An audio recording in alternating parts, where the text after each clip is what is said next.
నమస్కారం వాజీ న్యూస్ కు స్వాగతం. ముందుగా నాటి ముఖ్యాంశాలు చూద్దాం. ఆగస్టు 15వ తేదీ నుంచి శ్రీ శక్తి పథకం ప్రారంభం.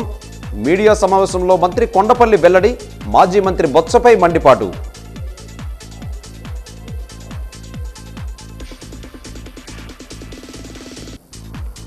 మండల స్థాయిలోనూ మున్సిపల్ స్థాయిలోనూ ప్రతి సోమవారం ప్రజా సమస్యల పరిష్కార వేదిక. జిల్లా కలెక్టర్ బిఆర్ అంబేద్కర్ స్పష్టం.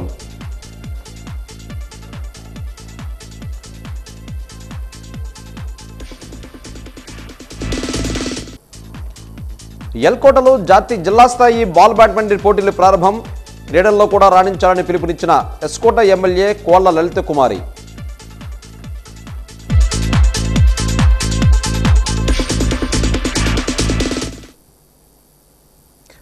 ఆగస్టు 15వ తేదీన శ్రీ శక్తి పథకాన్ని ప్రారంభిస్తున్నామని రాష్ట్ర మంత్రి కొండపల్లి శ్రీనివాస్ అన్నారు.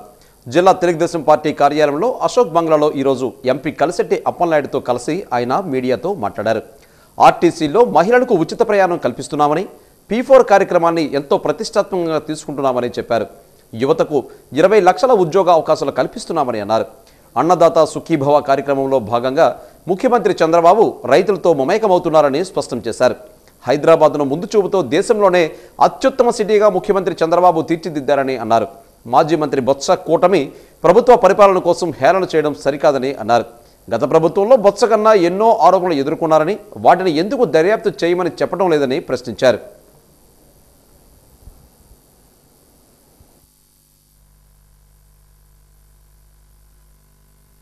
గడిచిన సంవత్సర కాలంలో అటు అభివృద్ధి సంక్షేమం రెండు కళ్ళు కింద తీసుకున్నటువంటి ప్రభుత్వం ఏదైనా ఉందంటే అది మన కూటమి ప్రభుత్వం. ఈరోజు గౌరవ ముఖ్యమంత్రి గారు చెప్తున్నవన్నీ కూడా భవిష్యత్తును ఉద్దేశించి, భవిష్యత్తులో ఆంధ్రప్రదేశ్ రాష్ట్రం ఎలా ఉండాలి అనే రాష్ట్రాన్ని మొత్తం కూడా డివిజన్స్ కింద డివైడ్ చేసుకొని ప్రతి డివిజన్లో కూడా అభివృద్ధి చెందాలి, ప్రతి డివిజన్లో కూడా ఎంప్లాయ్మెంట్కి అవకాశాలు రావాలి, లేకపోతే పారిశ్రామికలు పెట్టుకోవడానికి వాళ్ళకి ఇన్ఫ్రాస్ట్రక్చర్ ఇవ్వాలి అనేది ప్రధానంగా ఆయన ఒక డివిజన్ చేసుకొని రాష్ట్రాన్ని అంతా కూడా అభివృద్ధి బాటలో తీసుకెళ్తూ అమరావతిని కూడా క్యాపిటల్ కూడా ఎవరికి తక్కువ లేకుండా మన రాష్ట్రానికి కూడా ఒక అద్భుతమైన క్యాపిటల్ ఉంది, భవిష్యత్తులో అది కూడా ఒక పెద్ద క్యాపిటల్ అవ్వబోతుంది అనే దాని మీద ఎక్సైజ్ చేస్తూ ఈరోజు రాష్ట్రాన్ని ఏకతాటిగా పరిపాలన చేస్తున్నారు. మరి అలాంటి తరుణంలో నిన్న బొత్స సత్యనారాయణ గారు ఏవో విమర్శలు చేస్తున్నారు. ఆయన ఏదో పరిపాలన గురించి హేళన చేసే పరిస్థితి కనిపిస్తుంది.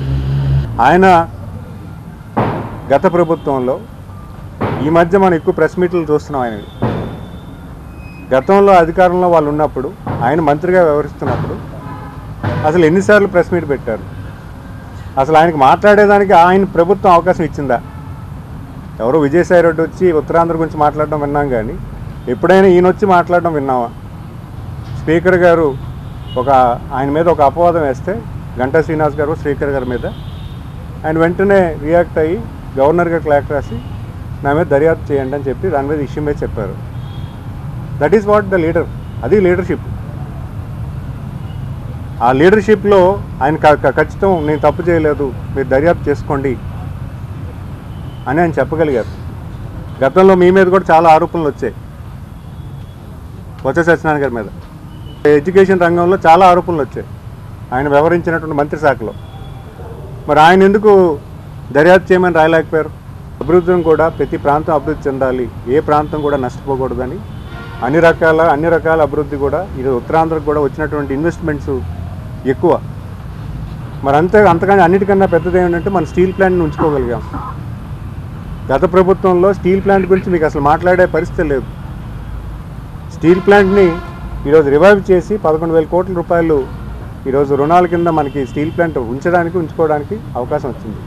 మరి అవన్నీ అప్రిషియేట్ చేయడం మానేసి మీరు ఏదో ఒక అపోజిషన్లో ఉన్నారు కాబట్టి ఏదో మాట్లాడాలి కాబట్టి మాట్లాడే ప్రస్తుతానికి ప్రెస్ మీట్ పెట్టడం ఎంతవరకు భావ్యం మీరే అర్థం చేసుకోవాలని తెలియజేస్తాం. భారత గడ్డపై 100 ఏళ్ల సుదీర్ఘ ప్రజా రైతు శ్రామిక వర్గ పోరాటాల చరిత్ర కలిగిన పేద బడుగు బలహీన వర్గాల పక్షాన అలుపెరగని పోరాటాలు నడుపుతున్నది భారత కమ్యూనిస్ట్ పార్టీ అని సిపిఐ జిల్లా కార్యదర్శి ఒమ్మి రమణ, జిల్లా సహాయ కార్యదర్శులు బొగత అశోక్, అలమండ ఆనందరావులు తెలిపారు. డిఎన్ఆర్ అమరభవన్లో నిర్వహించిన మీడియా సమావేశంలో సిపిఐ రాష్ట్ర మహాసభలో గోడపత్రిక ఆవిష్కరించడం జరిగింది. అనంతరం వారు మీడియాతో మాట్లాడుతూ జూలై 26, 27 తేదీల్లో బొబ్బిలిలో జరిగిన విజయనగరం జిల్లా మహాసభల్లో జిల్లా సమగ్రాభివృద్ధి కోసం తీర్మానాలు చేయడం జరిగిందని అన్నారు. భవిష్యత్తులో జిల్లా స్థాయిలో పోరాటాలు రూపొందిస్తామని తెలిపారు. భారత కమ్యూనిస్టు పార్టీ రాష్ట్ర 28వ మహాసభలు ఆగస్టు 23 నుంచి 25 వరకు ప్రకాశం జిల్లా ఒంగోలులో జరగనున్నాయని అన్నారు. ఈ మహాసభలో ఆర్థిక, రాజకీయ, సామాజిక అంశాలపై, ప్రభుత్వాలపై, ప్రజా వ్యతిరేక విధానాలపై భవిష్యత్ ఉద్యమ కార్యాచరణ రూపొందించుకుని సమరశీల పోరాటాలకు సమాయత్తమయ్యేందుకు మహాసభలు వేదిక కానున్నాయని చెప్పారు. నూతన నాయకత్వం ఎన్నుకోవడం జరిగింది. గ్రామ శాఖ మహాసభల నుంచి మొదలుకొని మండల, జిల్లా, నియోజకవర్గ, రాష్ట్ర, జాతీయ మహాసభలకు పిలుపునివ్వడం జరిగింది. అందులో భాగంగానే ఈ నెల 23 నుంచి 25 వరకు ఒంగోలులో జరగబోయేటువంటి రాష్ట్ర మహాసభలను జయప్రదం గావించడానికి విజయనగరం జిల్లా సమితి ఈ జిల్లాలో ఉన్నటువంటి కార్యకర్తలకు, నాయకులకు, సానుభూత పరులకు అందరికి కూడా పిలుపునివ్వడం జరిగింది. ముఖ్యంగా కేంద్రంలో బీజేపీ అధికారంలోకి వచ్చిన తర్వాత, ఇది 3వసారి అధికారంలోకి వచ్చిన తర్వాత హద్దు మీరి మాట్లాడుతున్న సందర్భాలు కూడా చాలా ఉన్నాయి. ముఖ్యంగా చూసుకుంటే ఈ రాష్ట్రంలో కూటమి ప్రభుత్వం అధికారంలోకి వచ్చిన తర్వాత విజయవాడలో లెనిన్ సెంటర్ని ఎత్తివేయాలి, లెనిన్ తాలూకా విగ్రహాన్ని కూల్చాలని చెప్పేసి ఈనాడు కొత్తగా వచ్చినటువంటి ఏదైతే మాధవన్ బీజేపీ అధ్యక్షుడు పెద్ద ప్రగల్భాలు పలుకుతూ ఉన్నాడు. నేను ఒకటే చెప్తా ఉన్నాను సమాధానం, పేరు మార్చడం కాదు, ముందుగా మీ తీరు మార్చుకోండి. మీ తీరు మార్చుకొని ప్రజలకు ఈ రాష్ట్రానికి ఏం అవసరమై ఉన్నాయో వాటి మీద దృష్టి పెట్టండి. రాష్ట్ర అభివృద్ధికే ఆలోచన చేయండి. ఈ రాష్ట్రంలో కావాల్సిన అభివృద్ధికి అవసరమైనటువంటి నిధులు కేంద్ర ప్రభుత్వం ఇప్పటికీ కూడా, ఈరోజు ఆంధ్రప్రదేశ్ లేకపోతే కేంద్ర ప్రభుత్వం లేదని చెప్పేసి గట్టిగా ఈ సందర్భంగా చెప్పదలుచుకున్నాం. మరి అట్టి పరిస్థితుల్లో ఈరోజు ₹1 రాష్ట్ర అభివృద్ధి కోసం ఏమైనా ఇచ్చారా? ఇవ్వలేదు. మరి రాష్ట్ర అభివృద్ధి కోసం ఏమైనా మీరు తేగలరా?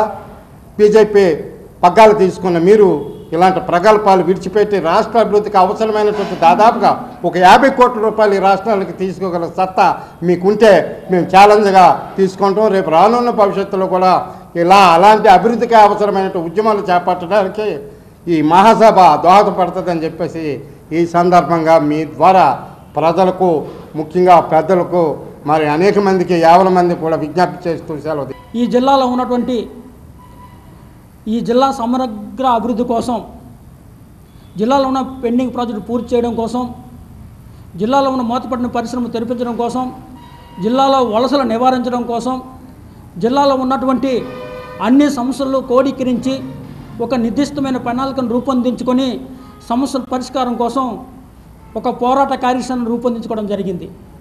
అనంతరం ఈ నెల 23 నుంచి 25వ తేదీ వరకు ఒంగోలు పట్టణంలోని రాష్ట్ర మహాసభలు జరగబోతున్నాయి. ఈ రాష్ట్ర మహాసభలు విజయవంతం చేయాలని జిల్లాలో ఉన్నటువంటి పార్టీ శ్రేణులకు, పార్టీ సానుభూతి పరులకు, పార్టీ అభిమానులకు మీ ద్వారా పిలుపునిస్తూ ఉన్నాం. ఈ రాష్ట్ర మహాసభల్లో ఈ రాష్ట్రంలో ఉన్నటువంటి ప్రజా సంస్థలన్నీ, విద్యార్థి, యువజన, మహిళా సంస్థలతో పాటు ఉద్యోగ, ఉపాధ్యాయ, కార్మిక సంస్థల్ని ఒక నిర్దిష్టమైన ప్రణాళికని రూపకల్పన చేసుకుంటూ రాష్ట్రంలో ఉన్నటువంటి సమస్యలు పరిష్కారం చేయడం కోసం ఈ మహాసభలు వేదిక కానున్నాయి.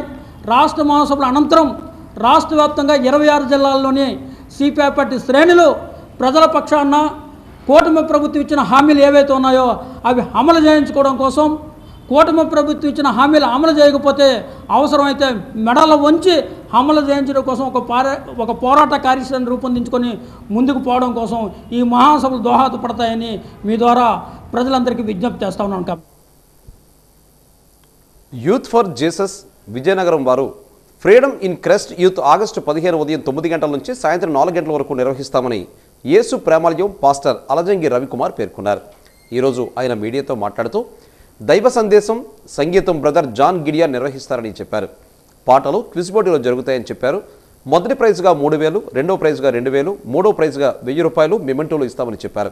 ఉత్తరాంధ్ర 4 జిల్లాల నుండి యవనస్తుల్ని ఆహ్వానిస్తున్నామని అన్నారు. యువత పక్కదారి పట్టకుండా ప్రతి వ్యక్తి దేవుని కోసం, దేశం కోసం సాగాలని పిలుపునిచ్చారు. ఈ కార్యక్రమంలో Nageswararao, Victor Babu, Peter Winston పెద్దలుగా, యూత్ ఫర్ జీసస్ టీం నాయకులు అబ్రహం, నిశాంత్ తదితరులు పాల్గొన్నారు.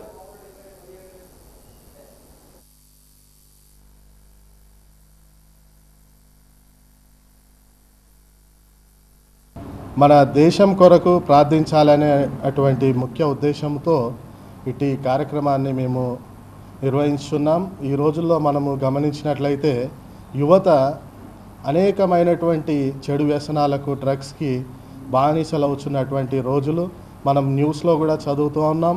అనేక మంది అరెస్టులు అవుతూ ఉన్నారు. ఇవన్నీ అరికట్టాలి అంటే కేవలము వాక్యం ద్వారా, బైబిల్ ద్వారానే అరికట్టగలం. ఎందుకంటే క్రైస్తవ్యంలో చిన్ననాటి నుండే సండే స్కూల్ నిర్వహించి మేము వాక్యాలు నేర్పిస్తూ ఉంటాం, మారల్ వాల్యూస్ పెంచుతూ ఉంటాం, ఇమ్మారాలిటీని తీసేస్తూ ఉంటాం. అదేవిధంగా రిలీజియస్ టాలరెన్స్ ఉన్నటువంటి దేశం మనది.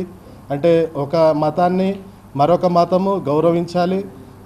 ఆ రకంగా అందరూ సహకరించినప్పుడే మనము యూనిటీ ఇన్ డైవర్సిటీగా ఉండగలం. కావున మేము కులానికి అతీతంగా, మతానికి అతీతంగా ఆ రోజు జరగనైనటువంటి కార్యక్రమానికి అందరినీ ఆహ్వానించుతా ఉన్నాం.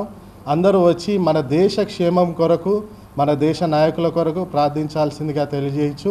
Youth for Jesus team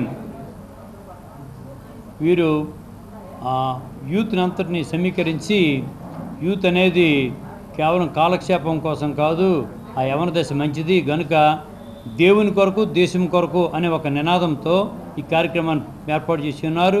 independence day రోజున ఫ్రీడమ్ ఇన్ క్రైస్ట్ అనే మా నినాదంతో వారు స్టార్ట్ చేశారు. ఇందులోని 3 జిల్లాల నుంచి యవనస్తులను ఆహ్వానించారు. వారందరూ రాబోతున్నారు. అలాగే అందరినీ ప్రేమపూర్వకంగా ఆహ్వానించున్నాం. మరి ముఖ్యంగా ఇందులోని కాంపిటీషన్స్ ఏర్పాటు చేశారు. అందులోని నెహెమియా ఎస్తేర్ 2 గ్రంథాలపైన యూత్ కాంపిటీషన్ ఉంటుంది. 2 యవనస్తులకి, ఒకటి గర్ల్స్కి, ఒకటి బాయ్స్కి. కనుక అందులో కాంపిటీషన్లో విన్ అయిన వారికి సర్టిఫికేట్లు, అలాగే మెమోటోస్తో పాటుగా వారికి first prize 3,000, second prize 2,000, third prize 1,000తో పాటుగా కన్సలేషన్స్ ఇవ్వబోతున్నారు. అలాగే సింగింగ్ కాంపిటీషన్ ఉంటుంది. ప్రముఖ మ్యూజిక్ డైరెక్టర్, అలాగే దేవుని యొక్క వాక్యాన్ని అందించడానికి వచ్చినటువంటి జాన్ గిడియన్, ఆయన చాలా దేశాల్లో కూడా వాయించాడు. ఆయన రాబోతున్నాడు. ఆయనే జడ్జ్ చేస్తారు. నెక్స్ట్ ఆయన వాక్యం అందిస్తారు. కనుక యవనస్తులందరినీ ప్రేమతో ఆహ్వానిస్తున్నాం. ఇది కుల మతాలకు అతీతంగా అందరినీ ప్రేమతో ఆహ్వానిస్తున్నాం. ఎవరైనా ఈ యొక్క దేవుని కోసం, దేశం కోసం ఈ యొక్క యవనస్తులు చేసే కార్యక్రమంలో, యూత్ ఫర్ జీసస్ చేసే కార్యక్రమంలో అందరిని ఆహ్వానిస్తున్నాం. అలాగనే ఈ 4 జిల్లాల నుండి రాబోతున్న యవనస్తులందరూ కూడా ప్రత్యేకంగా మా యొక్క ఆహ్వానాన్ని తెలియజేస్తున్నాం. ఇక్కడ లోకల్గా కూడా చర్చ్ అన్ని రాబోతున్నాయి. అలాగే ఆయా యవన బృందాలకు మేము తెలియపరుస్తున్నాం. వారు కూడా వచ్చి పాల్గొనాలని చెప్పి వారిని ప్రేమతో తెలియజేస్తున్నాం. అందుకే ఈ యొక్క కార్యక్రమం ద్వారా యూత్ ఫర్ జీసస్ టీం వారి ద్వారా ఆహ్వానిస్తున్నాం. అందరూ ఆ దినము రావాలని, దేశం కొరకు, దేశ క్షేమం కొరకు, అభివృద్ధి కొరకు, ఆ యొక్క సుపరిపాలన కొరకు ప్రార్థన చేయాలని అందరినీ ఆహ్వానించు తెలియజేస్తున్నాం. వైఎస్ఆర్సీపీ చేస్తున్న అసత్య ప్రచారాలను విజయనగరం పార్లమెంట్ సభ్యులు కలశెట్టి అప్పలనాయుడు తీవ్రంగా ఖండించారు. అశోక్ బంగ్లాలో మంత్రి కొండపల్లితో కలిసి ఆయన మీడియాతో మాట్లాడారు. వైసీపీ నేతలందరూ జగన్మోహన్ రెడ్డికి జ్ఞానోదయం కావాలని, సీఎం చంద్రబాబు నాయుడు చూసి బుద్ధి తెచ్చుకోవాలని హితవు పలికారు. పరిశ్రమల స్థాపన కోసం చంద్రబాబు నాయుడు పాటుపడుతుంటే పారిశ్రామికవేత్తలు ఆంధ్రాకు రావద్దని జగన్ ప్రయత్నం చేస్తున్నారని మండిపడ్డారు. జగన్ ముఖ్యమంత్రిగా ఉన్నప్పుడు పనిచేస్తామంటే టీడీపీ ఎప్పుడూ అడ్డుకోలేదని, అయినా జగన్ ఏమీ సాధించలేకపోయారని తెలిపారు. ఈ మీడియా సమావేశంలో భోగాపురం మండల పార్టీ అధ్యక్షులు కర్రోతు సత్యనారాయణ, గంట్యాడ మండల పార్టీ అధ్యక్షులు భాస్కర్, టీఎన్ఎస్ఎఫ్ అధ్యక్షులు సంతోష్ పాల్గొన్నారు.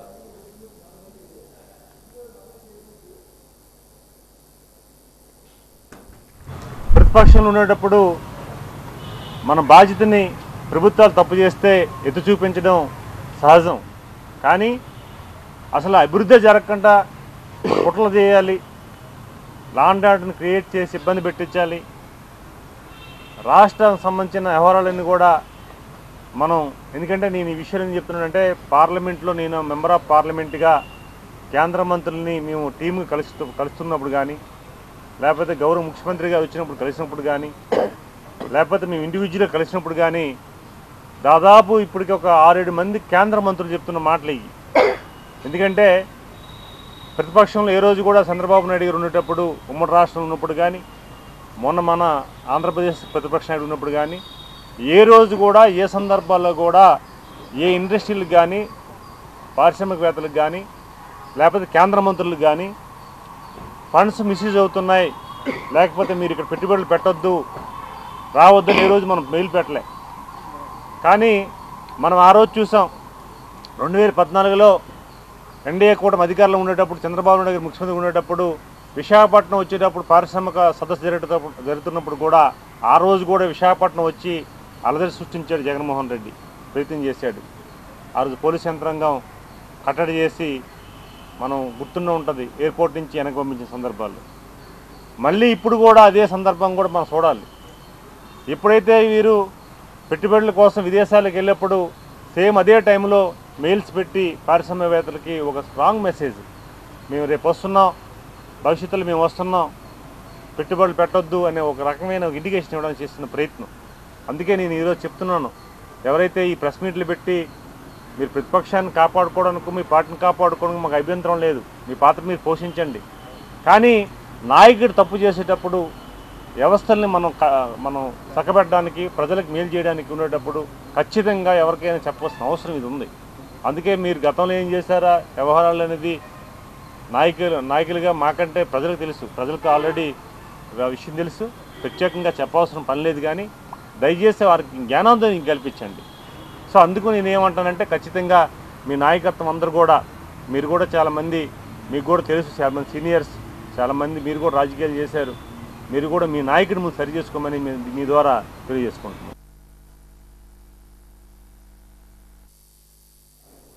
ఈ నెల 11వ తేదీన కలెక్టర్ సమావేశ మందిరంలో ఉదయం 10 గంటల నుంచి ప్రజా సమస్యల పరిష్కార వేదిక కార్యక్రమాన్ని నిర్వహించి ప్రజల నుంచి అర్జీలు స్వీకరించడం జరుగుతుందని కలెక్టర్ డాక్టర్ బిఆర్ అంబేద్కర్ ఆదివారం ఒక ప్రకటనలో తెలిపారు.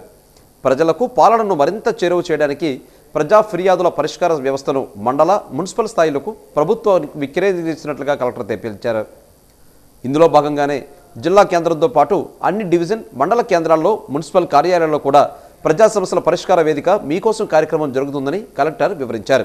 అర్జీదారుల ఈ విషయాన్ని గమనించి తమ ఫిర్యాదులను సమీపంలోని మండల కార్యాలయాలు లేదా మున్సిపల్ కార్యాలయాలలో అందచేయవచ్చని తెలిపారు. ప్రజా సమస్యల పరిష్కార వేదిక మీకోసం కాల్ సెంటర్ నెంబర్ను 1100కు ప్రజలు ఎవరైనా సరే కాల్ చేసి అర్జీ నమోదు చేసుకోవడంతో పాటు వారు అర్జీ స్థితిని తెలుసుకోవచ్చని చెప్పారు. అలాగే అర్జీదారులు meekosom.ap.gov.in వెబ్సైట్లో వారి అర్జీలు నమోదు చేసుకోవచ్చని తెలిపారు.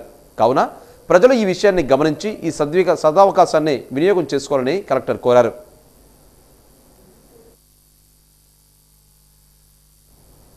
లక్కవరపుకోట టీడీపీ క్యాంపు కార్యాలయంలో ఎమ్మెల్యే కోల లలిత కుమారి ఆధ్వర్యంలో ముఖ్యమంత్రి చంద్రబాబు అందిస్తున్న సీఎం రిలీఫ్ ఫండ్ ఎందరో నిరుపేదలకు అండగా నిలుస్తుందని, ముఖ్యమంత్రి సహాయ నిధి నుంచి వచ్చిన చెక్కులను ఆమె బాధితులకు అందించారు.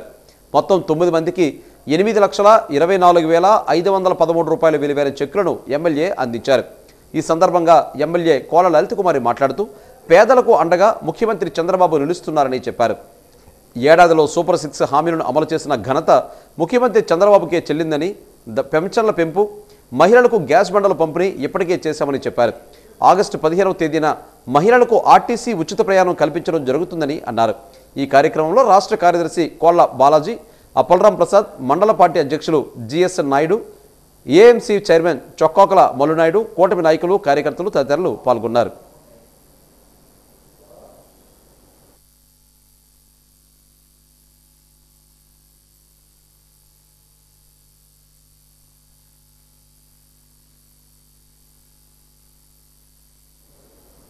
జనసేన పార్టీ అధ్యక్షులు మరియు ఆంధ్రప్రదేశ్ రాష్ట్ర ఉప ముఖ్యమంత్రి వర్యులు శ్రీ కొణిదెల పవన్ కళ్యాణ్ మరియు ఎమ్మెల్సీ కొణిదెల నాగబాబు సూచనల మేరకు జనసేన పార్టీ బలోపేతం దిశగా మరియు రైతు సమస్యలు, ప్రజాపరి సమస్యలు తెలుసుకోవడానికి ఈరోజు గజపతినగరం మండలం అధ్యక్షులు మునకాల జగన్నాథరావు ఆధ్వర్యంలో గజపతినగరం మండలంలో కొత్త శ్రీరంగరాజపురంలో జనవాణి కార్యక్రమం చేయడం జరిగింది.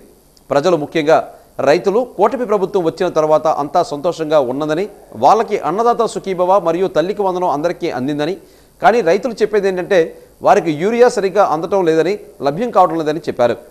వర్తకులు చేతుల్లో గుళికలు లేదా జింకు ఒక 5 కేజీల ప్యాకెట్లు కొంటే ఒక యూరియా బస్తా ఇస్తున్నారని సమస్య చెప్పడం జరిగింది.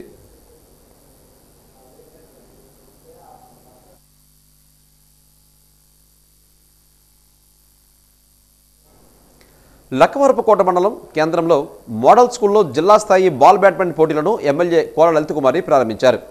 యువత చదువుతో పాటు క్రీడల్లో కూడా రాణించాలని, వాటి ద్వారా ఉద్యోగ అవకాశాలు మెరుగ్గా ఉంటాయని, క్రీడల వల్ల మానసిక ప్రశాంతతతో పాటు ఉల్లాసం కూడా లభిస్తుందని ఎస్కోట శాసనసభ్యురాలు కోల లలిత్ కుమారి అన్నారు.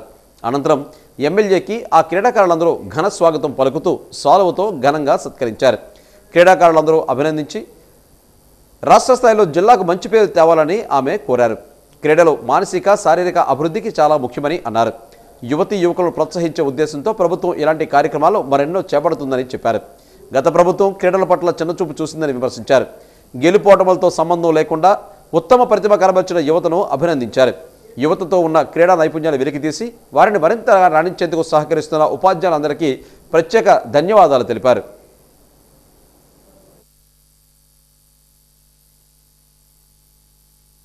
ఇక్కడ మన చుట్టుపక్కల మన కాన్స్టిట్యున్సీలోనే ఉపాధ్యాయ వృత్తిలో ఉంటూ మరి స్పోర్ట్స్ను కూడా మీలో క్రీడలు కూడా ప్రోత్సహించాలని ఉపాధ్యాయులంతా ఇవాళ చక్కని ఈ కార్యక్రమాన్ని నిర్వహించడం ప్రభుత్వానికి మాకు మంచి పేరు తీసుకురావడమే కాకుండా మరి మీలో క్రీడల్లో ఒక పక్క ప్రోత్సహించి మీలో నైపుణ్యతను వెలికి తీయడానికి వాళ్ళు చూపిస్తున్న సహాయ సహకారాలకి మనస్ఫూర్తిగా అభినందిస్తూ మరి ఇందాక సోదరులు మాట్లాడుతూ ఉపాధ్యాయులు ఒక మాట చెప్పారు. ఇవాళ ఒక్కసారి మనం ఏ ప్రభుత్వ ఉద్యోగాల్లో అయినా మరి ఒక పక్క మెరిట్తో పాటు స్పోర్ట్స్ కోటాల్లో కూడా ఉద్యోగ అవకాశాలు కలిగిన వారు అనేక మంది ఉన్నారు, అన్ని శాఖల్లో కూడా.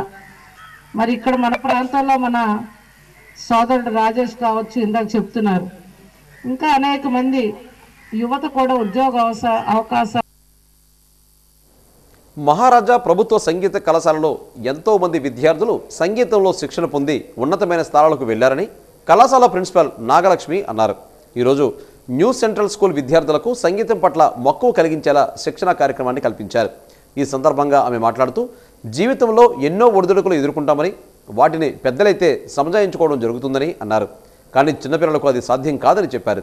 సంగీతం నేర్చుకుంటే ఒత్తిడి తగ్గించుకునే అవకాశం ఉందని, విద్యార్థులు బాగా చదువుకొని ఉన్నతమైన స్థానాలకు ఎదగాలని ఆకాంక్షించారు.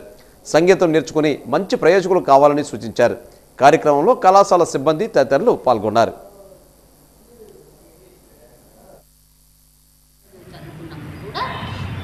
వీటి వల్ల మీకు ఇంకొంచెం తెలివితేటలు పెరిగి మీ ఎడ్యుకేషన్లో మీరు ఇంకా ఎక్కువ షైన్ అవ్వడానికి, ఇంకా పెద్ద పెద్ద చదువుకోవడానికి కూడా ఇది ఉపయోగపడుతుంది సంగీతం. వీటితో పాటు మొట్టమొదటి చెప్పిందంటే మీకు ఆనందం. మీరు సొంతంగా మీరు ఒక పాట పాడుకొని మీకోసం మీరు పాడుకుంటే మీకు ఇవాళ చక్కగా ఈ పాట, ఒక సినిమా పాట పాడుకుంటే సంగీతం అంటే ఇదే అక్కర్లా, అది కూడా మంచిదే. ఓ లలిత సంగీతం అది గొప్పదే. ఓ భక్తి సంగీతం ఉన్నా అనుకోండి, అన్నమయ్య కీర్తనలు, రామదాసు కీర్తనలు ఇలాంటివి నేర్చుకుంటారు కదా, వాటిని భక్తి సంగీతం ఉంటాం. అవి నేర్చుకున్నా కూడా, ఏది నేర్చుకున్నా మీరు ఒక పాట సరదాగా మీకు ఏదో ఒక ఎగ్జాంపుల్గా చెప్పాలంటే మీకు కావాల్సిన ఒక సబ్జెక్ట్లోని మీకు అనుకున్న మార్కులు రాలేదనుకోండి, ఒక 90 రావాలి అని రాలేదు, 80 వచ్చాయనుకోండి, మీరు వెంటనే మీ మనసు బాధపడుతుంది. చిన్నపిల్లలు కదా, అంటే మేమనుకోండి వెంటనే మమ్మల్ని మేము సముదాయం చేసుకుంటాం, ఇది ఇంతే, ఇలాగే ఉంటుంది, అది సహజంగా వస్తాయి, ఎన్ని వస్తాయి అన్ని వస్తాయి, ఎలా జరిగితే అలా జరుగుతుంది అనేది మా లైఫ్లో చిన్నప్పటి నుంచి ఎన్నో కష్ట సుఖాలు మేము అనుభవించాం కనుక మేము దాన్ని సముదాయించుకోగలం, సమర్థించుకోగలం. మీరు చిన్నపిల్లలు మీకు అవన్నీ తెలియవు కనుక మీరు వెంటనే హర్ట్ అయిపోతారు. 90 రావాల్సిన మార్కులు 80 వచ్చాయి నాకు, అయ్యో అని చాలా బాధపడిపోయి తినడం మానేస్తారు, నిద్రపోవడం మానేస్తారు, 2 రోజులు స్కూల్కి వెళ్ళడం మానేస్తారు. కొంతమంది పిల్లలైతే ఈ రోజుల్లో చెప్పకూడదు కానీ బయటికి వెళ్ళిపోతున్నారు, ఇళ్ళలోంచి బయటికి వెళ్ళిపోతున్నారు, 2 రోజులు ఎక్కడో తిరిగి అలా బాధపడిపోయి, లేకపోతే ఇంట్లో తల్లిదండ్రులు మార్కులు తక్కువ వచ్చాయని కోపపడితే. ఇక వాద్య న్యూస్ ముగించే ముందు ముఖ్యాంశాలు మరొకసారి. ఆగస్టు 15వ తేదీ నుంచి శ్రీశక్తి పథకం ప్రారంభం. మీడియా సమావేశంలో మంత్రి కొండపల్లి వెల్లడి, మాజీ మంత్రి బొత్సపై మండిపాటు.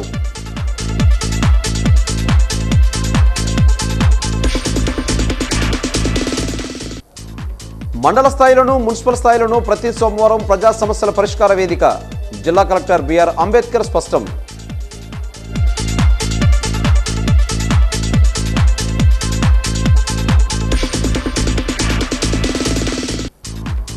ఎల్కోటలో జిల్లా స్థాయి బాల్ బ్యాడ్మింటన్ పోటీలు ప్రారంభం. క్రీడల్లో కూడా రాణించాలని పిలుపునిచ్చిన ఎస్కోట ఎమ్మెల్యే కోలా లలిత కుమారి.